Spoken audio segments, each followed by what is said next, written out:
Saya Octavian Ramadan. Saya Yusuf Ramadhani. Saya Zara Zima. Saya Rista Wijawati. Saya Nabila Dimasa. Di sini kami akan mempresentasikan seputar BUMS. Assalamualaikum warahmatullahi wabarakatuh. Saya perwakilan dari kelompok 3 akan mempresentasikan seputar BUMS. Kepanjangan dari BUMS sendiri yaitu Badan Usaha Milik Swasta. Pada dasarnya adalah sebuah jenis badan usaha yang sebagian besar modalnya dimiliki oleh pihak swasta. Tujuan dari BUMS sendiri yaitu mendapatkan keuntungan secara optimal dalam hal pengembangan usaha serta modalnya dan menciptakan lapangan pekerjaan bagi masyarakat. Jadi BUMS sendiri itu adalah rakyat sendiri yang mendirikan, jadi bukan yang langsung badan usaha negara. Selanjutnya yakni ada tujuan dan peran BUMS. Saat mendirikan BUMS ada beberapa tujuan yang dipenuhi. Beberapa tujuan mendirikan badan usaha milik swasta adalah: yang pertama, yakni membantu pemerintah meningkatkan pendapatan negara dengan cara membayar pajak secara rutin. Yang kedua, yakni menciptakan lapangan kerja untuk mengurangi angka pengangguran di suatu wilayah. Yang ketiga, yakni membantu pemerintah dengan meningkatkan produksi dalam negeri agar membantu meningkatkan kemakmuran masyarakat, agar produksi dalam negeri tidak kalah dengan produksi dari negara lain, contohnya Cina. Yang keempat, yakni meningkatkan pendapatan devisa negara untuk perusahaan badan usaha milik swasta yang melakukan kegiatan ekspor impor. Sedangkan peran BUMS yakni yang pertama menjadi mitra BUMN, yakni dengan bekerja sama dengan BUMN. Yang kedua adalah menambah produksi nasional. Yang ketiga adalah membuka kesempatan kerja. Yang keempat adalah menambah kas negara dan memacu pendapatan nasional.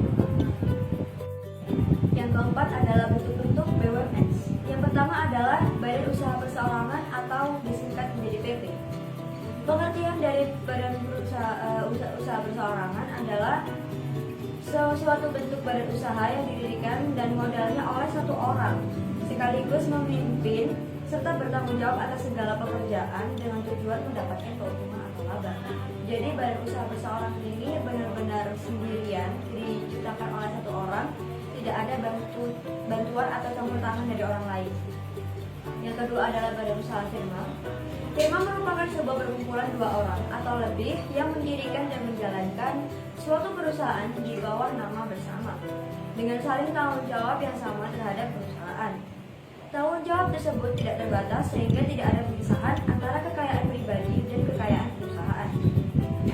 Apabila perusahaan menderita kerugian, maka seluruh kekayaan pribadinya dapat dijaminkan untuk menutupi kerugian firma. Yang ketiga yakni ada Badan Usaha Persekutuan Komanditer atau disingkat CV. Persekutuan komanditer atau CV merupakan persekutuan atau pengelompokan dua orang lebih yang menjalankan perusahaan. Bedanya dengan firma, kalau firma semua rata bekerja, dan kalau CV terdiri atas sekutu aktif dan sekutu pasif. Jadi ada bagiannya sendiri. Dan bentuk BUMS yang keempat yakni ada Badan Usaha Perseroan Terbatas atau PT. Pasti tidak asing terdengar oleh kita. Perseroan terbatas atau PT merupakan suatu persekutuan untuk memperoleh modal dengan mengeluarkan saham, di mana setiap orang dapat memiliki satu atau lebih saham yang bertanggung jawab sebesar modal yang diserahkan. Mendirikan PT harus dengan akta notaris dan izin persetujuan dari Menteri Kehakiman.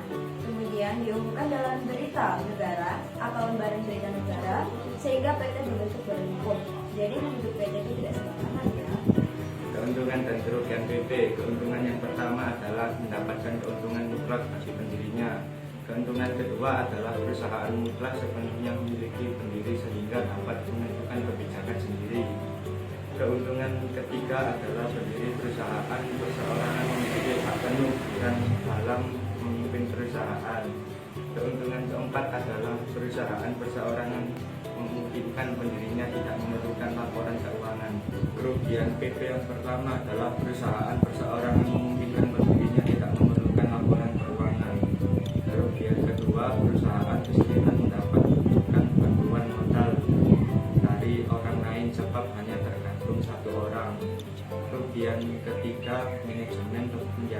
sulit dilakukan. Kerugian keempat, keadaan perusahaan kurang terjamin. Kelebihan dan kekurangan MA. Kelebihan yang pertama, anggota memiliki atensi penuh pada perusahaan. Kelebihan kedua, prosedur pendirian yang cenderung mudah. Untuk kekurangan yang pertama, keberlangsungan tidak terjamin karena akan bubar jika anggota keluar. Kedua, kemungkinan timbulnya konflik lebih tinggi karena dikuasai lebih dari satu orang. Kelebihan dan kekurangan CV. Kelebihan yang pertama, tanpa minimum modal usaha yang disetor. Kedua, mengambil keputusan lebih cepat. Kelebihan yang ketiga, sistem kepemilikan. Keempat, perpajakan lebih mudah. Dan kelima, proses pendirian lebih mudah. Untuk kekurangan yang pertama, tanggung jawab sekutu aktif sampai tanpa pribadi. Kedua, keterbatasan ruang lingkup bidang usaha. Ketiga, sangat tergantung dengan sekutu aktif. Dan keempat, modal susah menarik kembali. Kelebihan dan kekurangan PT. Kelebihan pertama, sistem kepemilikan jelas. Kedua, pemisahan harta pribadi dan harta perusahaan. Ketiga, kepemilikan saham mudah dialihkan. Keempat, kelangsungan PT terjamin. Kelima, sumber modal PT dikelola secara efektif dan efisien. Keenam, ekspansi bisnis lebih mudah. Dan ketujuh, meningkatkan cara perusahaan. Untuk kekurangannya, yang pertama adalah proses yang rumit. Yang kedua, membutuhkan dana yang besar. Dan ketiga, pembubaran PT yang rumit. Sekian dari kami. Wassalamualaikum warahmatullahi wabarakatuh.